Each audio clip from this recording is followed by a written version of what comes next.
What is up? Coach Emma here, and welcome back to the Fit Habit Life podcast, where we cut through the noise, talk real health and fitness, sustainable fat loss, and habits that actually work.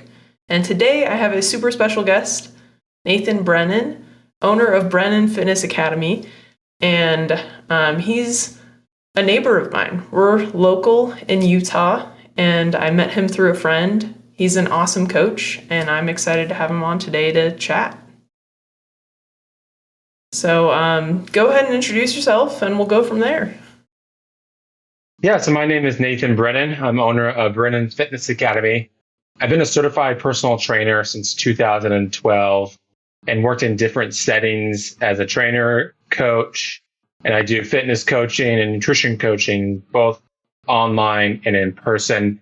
Mainly do online a lot. I've been doing online coaching since 2018 and feel like it's kind of my sweet spot there, but in person, I'd love to, and helping my clients to see the results through strength training, proper nutrition coaching. And I mainly coach women to help them, develop strength in their lower body, core, and also feel confident in their own themselves, whether they're like to hike, run, or just a better quality of life.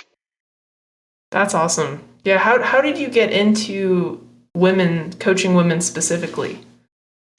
Yeah, I would say that over time, I find that my best clients are women.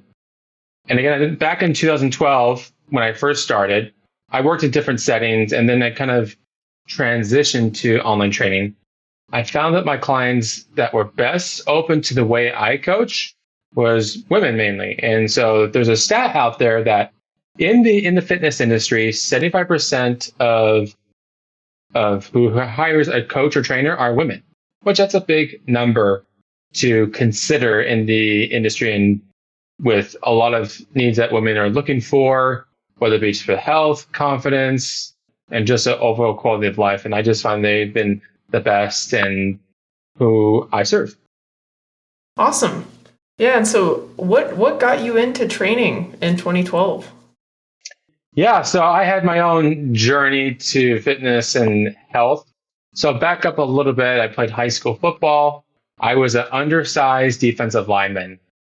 I also say, just on the side note, I do also do nutrition coaching for college football players to help them get ready for the NFL. That's another discussion for another day. But I played football all 4 years of high school. And after that senior year, I really kind of got into weight training, weightlifting a lot, and I was building a lot of muscle. I could tell you that my neck muscles were very well portrayed. I was doing a lot of heavy lifting and all that. And then I got back from a church mission and I was in Africa. And then so I didn't have all the weight. So I relied on push-ups and running to get around. But I lost a lot of muscle mass and that's expected. So then that was going to college. I wanted to live in that active lifestyle. I really worked diligently to study and do well and to get to my dream college where I went to. And then I started to train for a 10K, no big deal. I realized that I started to get some knee pain, oh gosh, what's going on? And I was trying to nurse it and it wasn't getting better. It also led to low back pain, shoulder pain, acid reflux. I went to a general practitioner doctor, physical therapist, chiropractor, massage therapist. So it took about 5 years to figure this out. It was just horrible. So during that time, I worked with a personal trainer in college.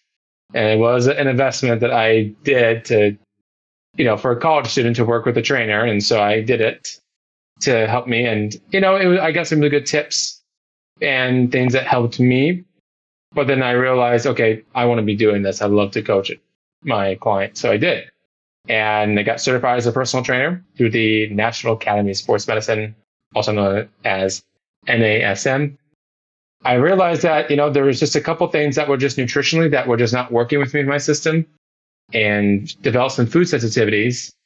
And then just on top of that, on a proper exercise program that would help target glutes, which I'm also a certified glute specialist too.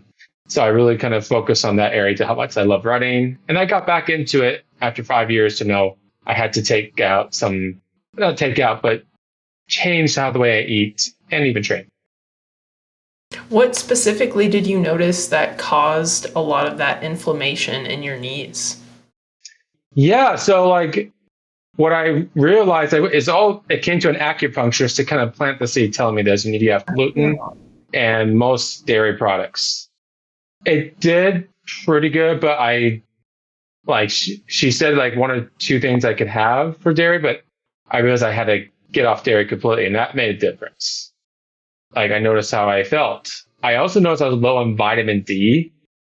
So I started Oh, to take some vitamin D and started to take, some supplements. Again, like I was eating healthy, quote unquote healthy, but it wasn't working for what I have. So like just like whey protein or just dairy or just gluten product, like just like even whole grains, it just wasn't working for me. And so I started to then invest into working with a nutritionist and dietitian remotely, and I really got dialed in. And so then like, okay, this is awesome. I'm seeing not some inflammation or pain overall there. So that was a big part of what I was seeing. yeah, that makes sense. I've noticed a lot of people tend to have issues with gluten and dairy, unfortunately. And it's tough because a lot of really tasty things have them. Thankfully, now there's a lot of gluten-free, dairy-free options. But like 10 years ago, it was pretty rough if you had those issues.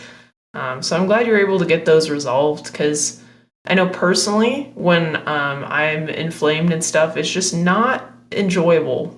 Like you feel rough all the time. As you said, it's really hard to do what you love. It's hard to exercise. It's hard to train. It's hard to probably show up for other aspects of your life as well. Yeah, exactly. Yeah. So that was kind of the key part there too. I realized that also just having the right program to, incorporating foam rolling and, activation type exercises helps a lot to the process. So it's not just nutrition, but also it was a little bit of training. And I had the typical anterior pelvic tilt, meaning that your pelvis was tilted forward, the shoulders were rolled forward. And if you look at the photos of 2012, 2013, I looked really weak looking, and so that was kind of, it was a big kind of whole issue that I realized. And so, but everyone's different to what their body can tolerate.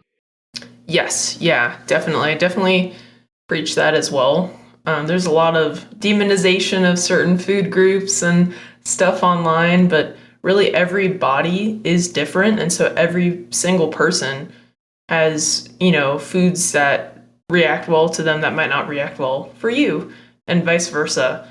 I like, because when you start nutrition or digging into nutrition, sometimes you end up in a camp because you notice some relief and some differences. But as time goes on, as a coach, as you coach more people, as you see different people come through, like I've noticed, like it's like really it just depends on the person. Like somebody personally, like I can eat dairy, no problem. I have no issues with dairy. I cannot have any lentils or beans of any kind. That does not sit well with me.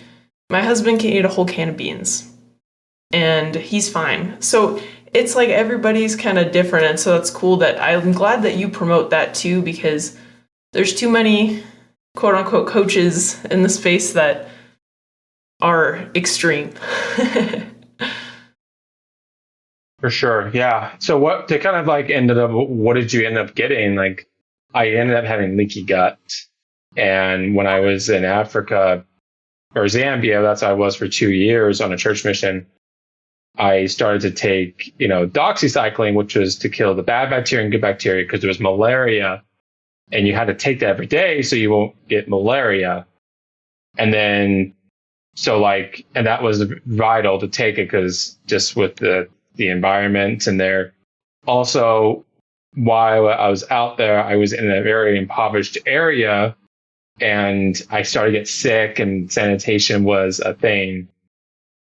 I don't know others who have affected, but it affected me. And maybe there was something that it worked to what I do as a coach to help me be aware, because it was like after I got back here to the States, within like a less than a year, when life kind of got stressful, it kind of just all become and inflamed. But I also say this: when I was training for the 5K, make sure not to wear shoes you're like they're so old they're like on the bottom of the heel and it's an uneven balance. So that's another thing to keep in mind. Make sure you change your shoes. If you're a runner, make sure you change them often. It's not worth to just wear old, worn out shoes and just be cheap. I can promise you that it's worth to really rotate, not just rotate, but invest in new shoes often so you're not wearing shoes that are uneven and they can lead to injury. Yeah, totally agree there. I've fallen into the trap of wearing old shoes because I didn't want to spend money on new ones, and that's always when I get hurt. So, yes, definitely. And that's crazy. So, was it the medications that you were taking specifically that was it when you started taking those that you started noticing those symptoms? No, it was more just when I came back home. Okay. After what happened, and again, we don't have any exact, but just working with a dietitian, nutritionist from our conversation is that because there were times I got sick, just like, again, sanitation or just like, I remember where we were, again, in this area in the northern part of Zambia, it rained a lot, or they have a rainy season throughout the country. So I had this jacket that I would put in my backpack because again, once it stops raining, then the sun opens up and it's extremely hot. Like we're below the equator. So I'm putting this jacket on, it's all wet, putting it in there, put it back on out, and you just let that sit there in the backpack and that moisture. And again, there's no exact, we just kind of one of those things that just like correlation point, but not like point the exact. So there could have been multiple factors in there. So, but again, I don't know any others that were with me at that time that what I have, but just from my own observation, again, a lot of trial and error, because when I was going to traditional medicine and just like the general practitioner doctor told me, not try to, discredit or thinking general doctors are just off, not good. But what I got the advice was, because what he was diagnosed was patellofemoral pain syndrome, where the kneecap kind of is deviating. That's what he said. So then so it was my left knee. And so what he was saying, okay, just do machine leg extensions, just working those quads. Okay, I'll do that. And it didn't really help. And then I went to physical therapy and I would feel good during the session, but I would just kind of still feel that pain. Now, chiropractor, when the low back pain came, it was just, again, they said that you have this type of syndrome, facet joint syndrome, and, wasn't. And now that happened, I was just picking up a box, and it was all just cramming at me as a stressful college student. And then massage therapy, which I still do, helps a little bit, but not long lasting. So really just taking account of what your body is. And it can be frustrating. I know how it is. Everyone's different, and you have to find out what works for you and how to kind of get out of that pain cycle. Yeah, totally agree. And if anybody who listens to this podcast probably has heard the story of my husband a bunch of times. But yeah, we went through traditional medical route for a lot of things and came up empty. I think doctors are really good at addressing urgent things. Like you cut your finger off, go to the emergency. They will fix that for you.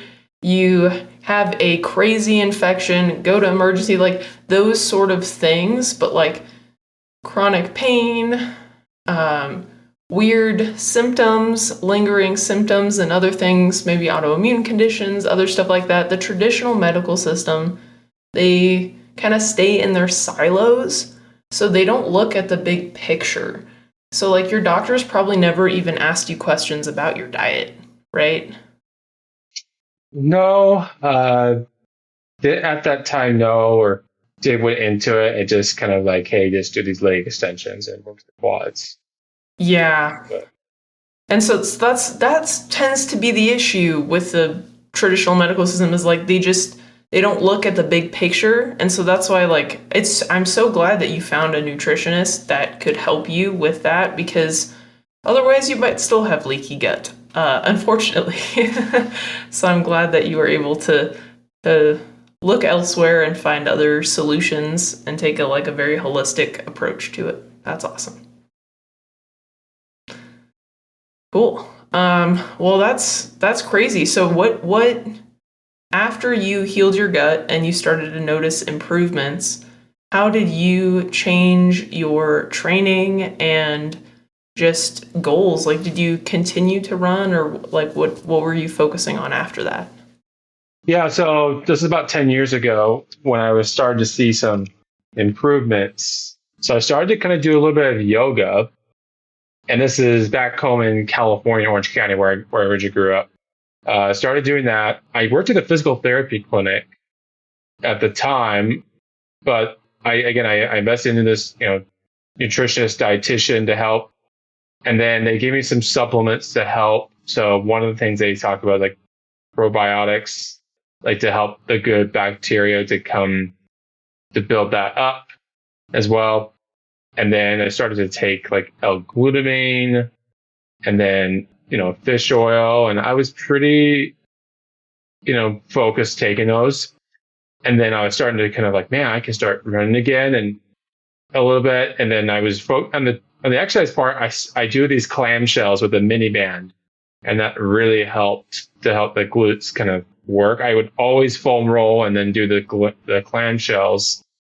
And then I signed up for my first Spartan race in early 2016. Yeah. So I was like, okay, this is good. I'm seeing some progress. And then the mistake I made was there's three different types of Spartan races. There's a sprint, which is like the beginning level, a super, and a beast. So I kind of thought, oh, maybe I'll try the super, the middle level. And man, that was really tough. Again, this is in Southern California, I did this. I drove out there in Temecula Valley out there doing this, and I went all by myself just doing this race and feeling inspired. Come home and I'm just like, okay, yeah, I'm pretty sore. And then I got sick and I was out for work for a couple of days, and like I just put so much stress on my body doing such a high intensity of a race. Like, okay, next time do a sprint.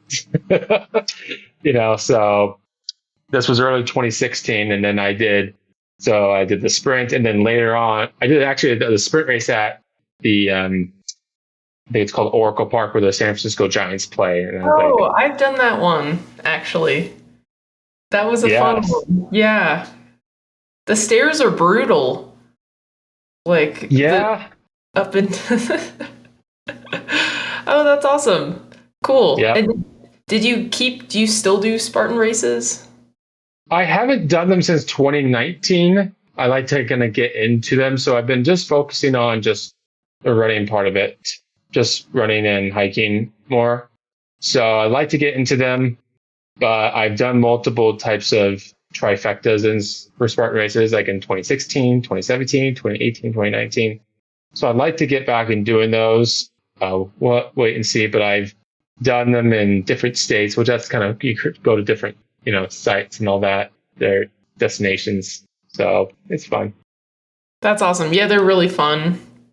I have a history of overtraining, so I had to stop, because if you have a history of overtraining, training for a Spartan race is probably not conducive to good health for you. So for me specifically, but definitely want to get back into those too, because they're really fun. Everybody's super kind out there. Like, it's a very positive environment, supportive environment.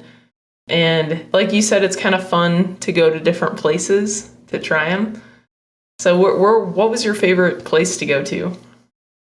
Oh, gee, there's two of them. So I like the beast, the longer one. I'm an endurance type of guy, I would say. I do like endurance, and that's why I do the running. The two that I liked the most was in Big Fork, Montana. There's a Spartan Oh, Beast there.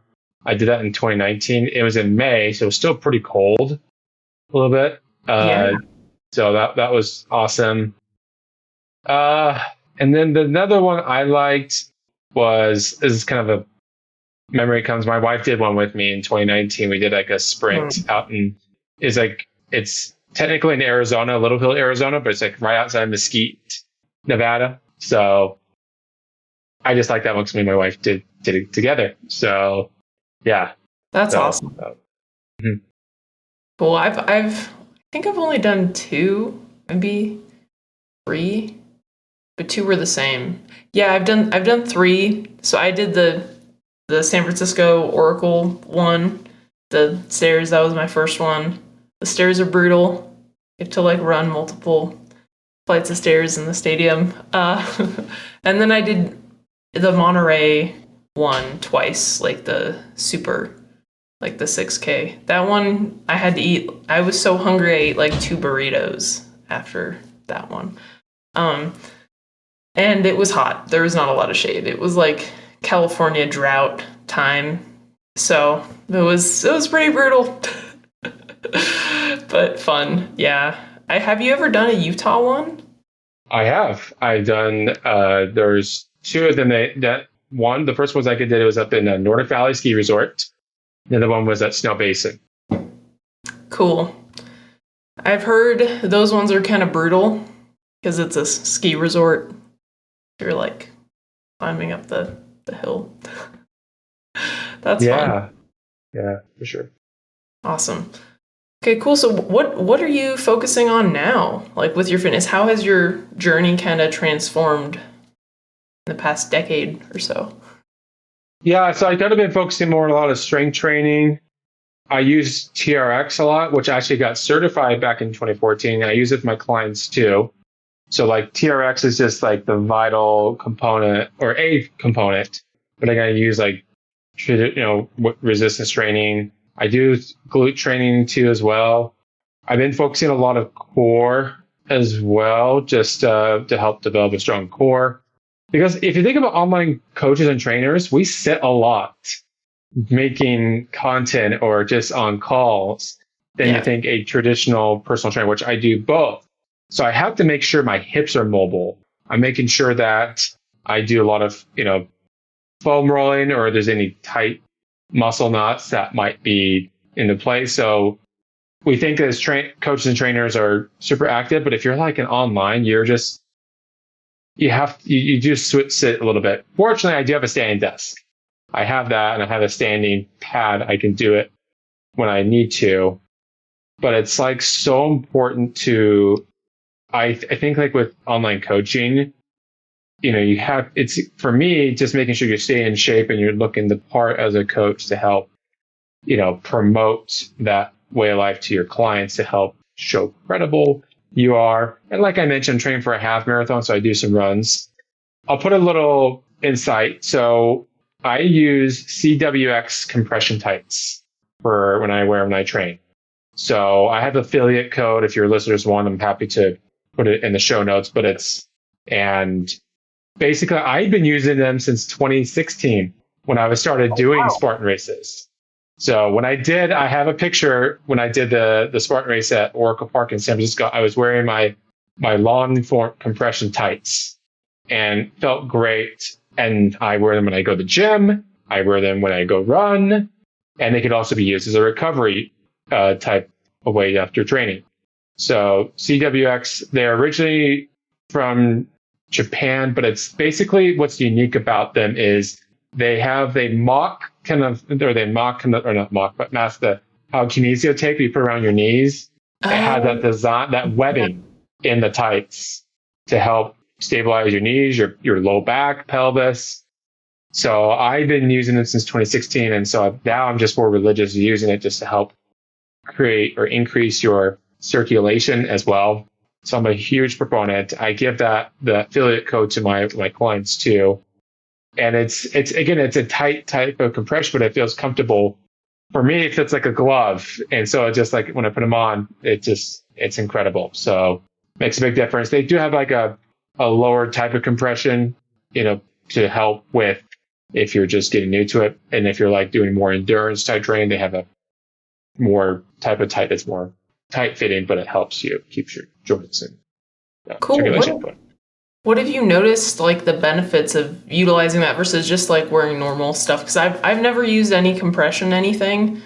I was a swimmer and water polo player, so I don't know if you've ever seen swimmers, but we have like these fast skins, and they're like basically ultra compressed suits because it helps with speed. So I don't know if that's the same with running or if it just, like you said, helps reduce swelling, which can probably be an issue if you're going on really long runs.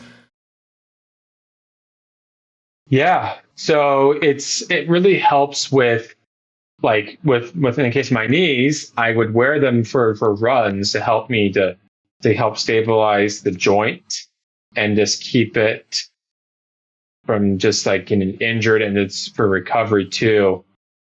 I would also say that it's helpful for, again, if you're just like you have a swelling issue in your legs and all that, it just helps it to keep it not swelling up.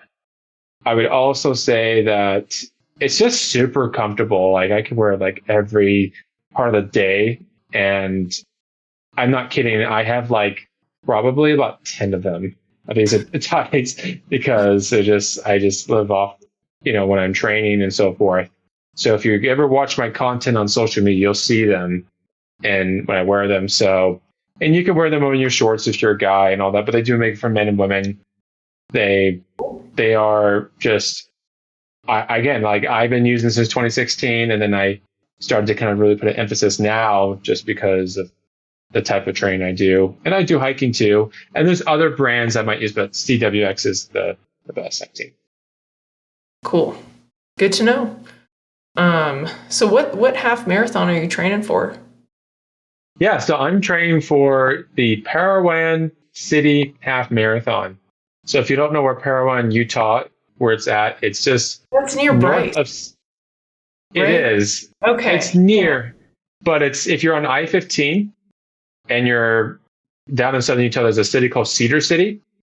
So north of Cedar City on I-15, there's a little city called Parowan, and you'll see an exit for Bryan Head Ski Resort.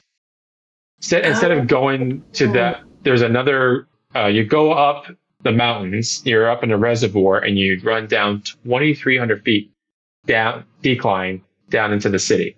So the city is like, just off I-15, but the actual half marathon starts up in the mountains near a reservoir, and you just run down. Cool. So you get a good work in the quads. Yeah, I'm sure. That's awesome. So that must be a really pretty run. Yeah, I haven't done it before yet, but looking forward to doing. And we thought we'd make a change because there's so many half marathons you find. And last year I did a marathon a year ago, and I've done 2 marathons already. But the half marathons is it's a good one to kind of if you don't want to go all in, but find something depending on your fitness level. But it's been good. That's awesome. Yeah, that's fun. I think it's the fun part of doing things like that is you get to go to different places, and it's kind of like an excuse to travel a little bit and see different things and try different stuff. So that's really awesome. And that probably keeps it exciting too. Like, because always doing the same race, you might get kind of tired of it unless you really like it. But that makes a lot of sense. Cool. So how do you manage your running with your strength training? Yeah, so I have a program that I create, and I use the coach app like my clients when they come with me. But I have my own program that I'll run 2 times a week, maybe 3. But I always make sure I prioritize strength training, just make sure to help prevent injuries, develop joint strength, and just muscle mass as well. So that's kind of the key thing too. So I always make sure that 2 or 3 runs I can do per week. That will help to keep things going. I always make sure if I'm running, I always have a camel pack and have, when I'm running, I've always had these headphones. I can listen to something that keeps me going. But strength training, again, I'm going to the gym and just working on building muscle or core strength too, as well. And just keep flexibility open as well. Yeah, that makes sense. That's super important. I think oftentimes people, when they train for running events and stuff, they tend to stop strength training, but it really is crucial, like you said, to prevent injury and stuff. Especially like what I've noticed with some of my clients or family members who are avid runners is they tend to have really tight hips and like weak core. And that tends to cause them a lot of knee, ankle, hip pain issues. So what are your like favorite exercises to help like strengthen the core and help with tight hips and stuff? Great question. So one of the things I like is doing clamshells where you're laying on your side using a resistance band to help working on the glutes. I like that too. I like any kind of single leg type exercise like a TRX single leg squat or a TRX step back lunge. I like doing, and it depends on your fitness level. That's where customization comes to play. But I also like doing hip bridges with a mini band above the knees. Planks are good, side planks. But I always make sure when I'm running that I always foam roll, calves, hamstrings, quads, IT band, and back. And then I do kind of a movement prep to help increase hip mobility, ankle mobility as well. Super underrated, but I don't think many people just take time to do that because you got to make sure those, because you're not just working your quads, you're working your whole body when you're running. It's a aerobic type of exercise, and aerobic is, you're working the blood flow in your body, your heart, and all that. Where strength training, it's a different type of system that you're using to then you would do an aerobic. So not get too sciencey. I find that when you're coming back from running, it's a key to include stretching too, to help increase flexibility and elasticity too. Yeah, and even blood flow, like get everything kind of moving again, because sometimes I used to run a lot. I was over exerciser, did too much, never stretched. And then I was starting to get like Achilles tightness and knee problems and other things. And as I started, like you said, doing more ankle and hip, like stretching and active stretching, like mobility movements, that helped alleviate a lot of that knee pain and the tightness in the like Achilles. So that totally makes sense. Totally agree. And I think TRX like is a very underrated tool. I like it helps. It's a lot of the movements are actually kind of tough, but people think because it's not like a barbell and stuff, it's like not the same. But I have like some clients when I switch, sometimes I'll switch it up on them and make them do like TRX stuff. And they're like really strong with the barbell and stuff. And they're like, this is like way harder than doing a deadlift and stuff. Have you noticed that with your clients too? Yeah, you can also incorporate balance training too on that. And my in-person client, we've been working on a lot of balance training, and she's in her 40s, but we also incorporate core training. The key thing is that it depends on the client's goals and how you incorporate that piece of equipment, and knowing their fitness level and how they're moving overall.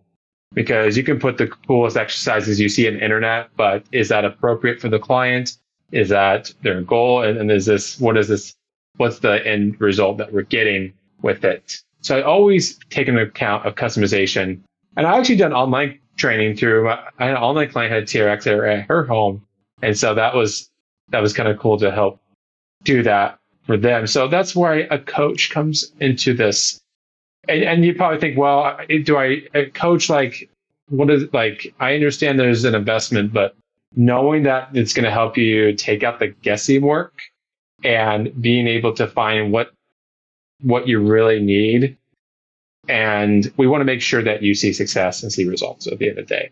So yes, TRX is awesome, and having the right guidance. Because when I started using it, I was doing all these exercises, and again, this is in college, and I was using it, but then I learned to get certification or two on it, and I'm actually invested in more of the TRX to see what other things I can learn now as into my coaching career here.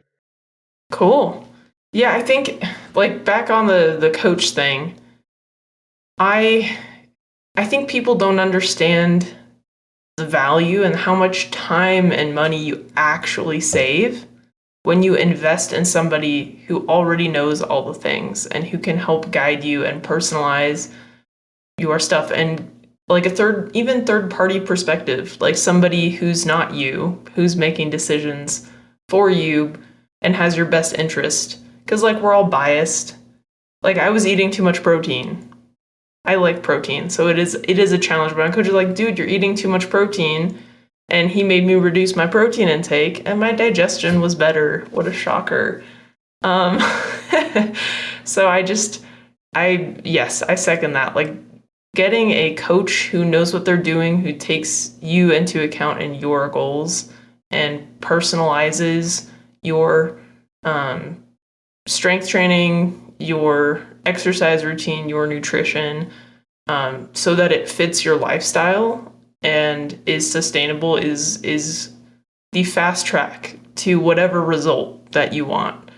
Even if maybe it up front it might seem more expensive, in the long run you're going to save probably thousands of dollars. I know it's like you're also in Utah, so you see a lot of the MLM stuff, like the Optavia and the a lot of med spa weight loss injections and stuff. So coming from the same boat there. But anyway, I rant about this a lot, so I'm gonna pivot. So what's the new TRX thing you're learning about? Yeah, I'm just learning a lot of corrective exercises, how to do it, stretches, and then if you've heard of the TRX Rip Trainer, I've had it since 2017, but I've just invested in a course on it, and I have my own Rip Trainer that I take for the in-person. It's not the most common type of equipment you see people do at the gym. I don't see it really much, unless someone is like a really like a gym that does a lot of it, but it definitely works. What TRX Rip Train does is it's a type of a rod, a metal rod, and you screw it together and you do a lot of rotational type of core movements. A lot of athletes use it, like quarterbacks, pitchers, swimmers, even runners, even hikers. And so, but you'll see like it's something that was promoted a lot a while back, but I'm just learning bit by bit how to use it. Again, it's very situational type tool. It's not just someone going to come to the street and just try it out. I need to kind of help them give the basics of working their core. So it is a tool. It's situational, but it's good to have in your toolbox as a coach. But I like to have different ideas of using TRX. So just so that you know, I've been certified as a TRX trainer since 2014, like the actual suspension training that you see in gyms. And then in 2017, I got a group training course. I got to do group training on TRX. Oh, cool. At the time, I was in California around 2015 and 2017. I was coaching at a YMCA, and they had a bunch of TRXs at the YMCA there. And so like I had my TRX basic training, but like what could I do to do it in a group? So they had a whole day course on the TRX group training course, and it was really helpful. It was up at Cal State Northridge. I went to it was their student wellness or fitness facility, and they had a whole day course on it. And I like to kind of do some more other day courses, or maybe they have a summit, but I just find that it's not an intimidating type of equipment for coaching. Again, with online, it's not everyone's going to have that. So unless I really, impact it, or they might have it, but it's I find it's really helpful for any person. It's for any fitness level, I say. But I love it. I think it's helped me a lot in my journey. And I was actually using it for a client session last night, just one component of it. Now, the key thing is it's when someone like me talk about TRX on this podcast, I don't just marry to that one piece of equipment. We use different types of equipment or types of training in person or online. So it's really important to not just be married to one thing. It's good to be open to others type of, yeah. Totally agree. I think most people, especially if you want to exercise at home, should invest in one because, well, most people are not building a home gym that's very well stacked like a gym. But like you said, TRX, there's a lot you can do with it. You can scale the intensity depending on your level of fitness and your experience. So that's why I like to use it with clients who are very comfortable strength training with a barbell and dumbbells, because usually they don't do a lot of core or rotational movements or unilateral movements. And so adding in something like that will give them better results in the long term with their strength in the other movements, because it can help correct some of those imbalances and other things. And it's just kind of fun to mix it up and teach them something new. But most of all my clients who train at home, I recommend they get one, because most of them, as I said, they don't have a lot of weights. But with the TRX, like you were saying, you can really scale the intensity by increasing the angle or decreasing the angle, or doing, instead of supported squat, maybe you do single leg squat, or even one arm movements, one arm row, one arm curl, those sort of things. So anyway, totally agree, but definitely situational dependent. If you have lower body injuries or maybe shoulder injuries, depending on the client, it probably wouldn't be great because you have to stand on your feet for the most part for most of the movements and can cause shoulder pain. It actually helps some of my clients with shoulder pain, depends. Anyway, I'm rambling, but totally agree. TRX is great. But it's just one tool in the tool belt. So what other equipments do you like to use, or what's your other favorite equipment? I like doing barbell hip thrusts. So having that fat pad on the barbell, doing hip thrusts, barbell, and just working on glutes that you probably see a lot on the internet, but I like that. That really works on the glutes. Again, if you're going to do this, just make sure your fitness levels and having the right form and weight as well. I also like doing the cable pull through. So cable type movements I do with my clients and myself. Cable pull throughs is a great glute exercise, but making sure that your back is not arched or your core is activated too. I also like using kettlebells too. Believe it or not, kettlebells have been a great piece of equipment that I use for in person, or if a client has one at home, that's great too as well. I also like using, I'm not the kind of guy that just likes to run on treadmills. I just cannot do that. I don't care if it's hot, if the night, I just can't. I'd rather run when it's really warm outside. That's just me. But Same here. I always incorporate foam rolling, get a foam roller, and you can have that at home. I actually told one of my clients to get one, online client to have one to start with a warm up. And then just another tool I like is using lacrosse balls to work on any muscle tightness knots that help in before a workout or just in general. So that's pretty much it that I kind of use at this point. But there's always open to others types of equipment down the road, but that's what I use now. I've been experimenting with myself. I dislocated my shoulder a year ago, and prior to that I've had a couple dislocations. And so I'm investing in weird kind of tools. Have you heard of Indian clubs? Yes. Yeah, and so I've been playing around with those myself. I don't program that for clients because I think it's a little too technical and I'm not well versed in it yet. But that's been kind of fun because I've noticed like if I'm having like tight traps or shoulder pain and I do a couple like swings with the Indian clubs, I feel like so much better. So anyway, that's what I've been experimenting with myself, but yeah, all of those are great, especially if you're targeting the glutes. Like the hip thrust is probably the best or one of the best exercises. Squats are great too, but they're not as enjoyable in my opinion. That totally makes sense. Anyway, I don't want to take up too much of your time. I appreciate having you on here. This has been great. So what would you like to leave our audience with today?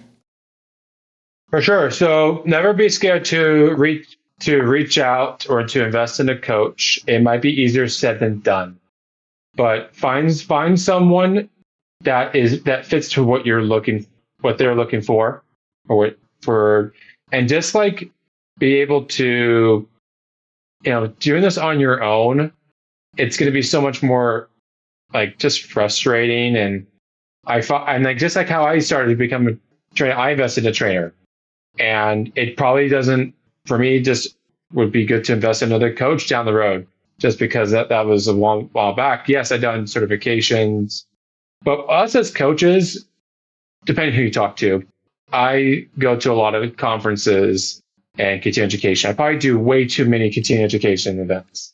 I'm in Same about here. 2 weeks or so. I'm going to Long Beach, California to go to a 3-day functional training summit and learn from the best in the industry and be able to hear them speak, be in the room with them and ask questions, do the hands-on. I'm not kidding. I have the catalog in my bedroom. I look through what, sometimes I change my own. I'll actually hear this one speak and this one hear this. So in short, invest in a coach. Invest in a coach, and it's going to help pay off and make it easier. And find someone that you get along well with and that you feel like you can build trust and all that. So. Yeah, totally agree. And even like it doesn't have to be me. Maybe I don't resonate with you. Maybe Nathan doesn't resonate with you. Maybe it's somebody else. But like it's the fast track to the results that you want. So trust us. I wished I had invested in my coach earlier. So from personal experience, I can definitely vouch for that. So anyway, Nathan, where can they find you? I will link all of these in the show notes, but just in case our listeners are listening and on Instagram or Facebook right now, how can they find you?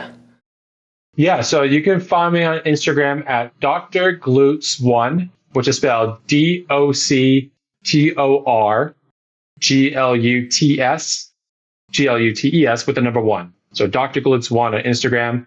You can also find me on Facebook, Nathan Brennan. Or you can also find me, I'm also a little bit somewhat active on LinkedIn too, Nathan Brennan, that you'll find me there as well. I also throw this out. I have a YouTube channel. Now, this is not a typical YouTube channel here, trainer do these exercises. This is more of a lifestyle. I do travel quite a bit. So I love hiking and put videos of hikes or hotels or even flights that Cool. I go on. So it's more of a lifestyle kind of thing. So, I don't just like kind of breathe and all just training and all that, but I have a life where I do get outside, travel, and so forth. So you can find me, Nathan Brennan, there on YouTube as well. So we try to keep that channel open and, be sure to subscribe to as well. Awesome. Yeah, I'll link those below. And again, thanks so much for coming on. It was fun chatting with you today.